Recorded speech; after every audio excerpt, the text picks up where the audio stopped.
Hey all, welcome to Tuesday with Pastor Dan. Apologize for not getting one done last week, um, but here we are. Welcome, glad to have you all join in.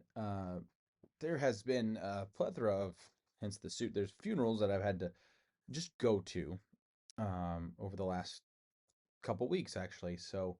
Um, and there's been this thing that's come up with some of them, whether they were battling some sort of sickness, cancer, etc. And then sitting at my desk, and the same kind of theme comes up as I'm looking at books or thumbing through or doing some study. Or a few weeks ago, I did a sermon on the widow and the judge, and there's just this thing that just keeps coming up. And one would be foolish to think that it wasn't for a reason, um, because we don't believe in just happenstance. So I guess I'll pay attention to it a little bit. And that thing that just keeps popping up everywhere I look is persistence and courage. Um, and having courage and compassion to continue on and to know that things are worth fighting for. We as a people often seem able to give up on a thing or throw it away, or it didn't go the way I wanted to, or it doesn't work the way I want it to, or I'm not good enough at it.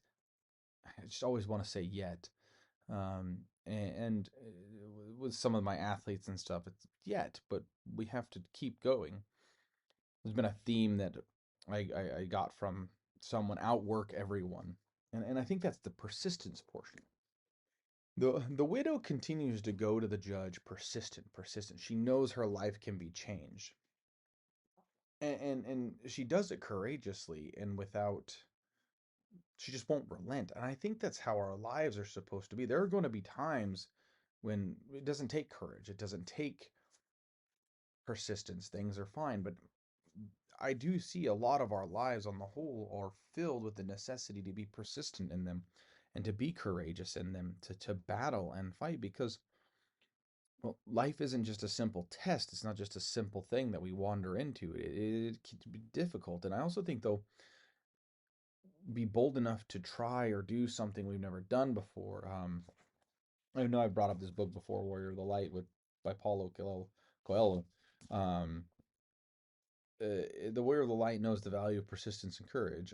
Often during combat, we just say life, he receives blows that he was not expecting, and he realizes that during war, his enemy is bound to win some of the battles. When this happens, he weeps bitter tears, rests in order to recover his energy a little, but he immediately resumes his battle for his dreams. The longer they remain away, the more likely they feel weak, fearful, or intimidated. And when a horseman falls off their horse, if they do not remount immediately, they will never have the courage to do so again.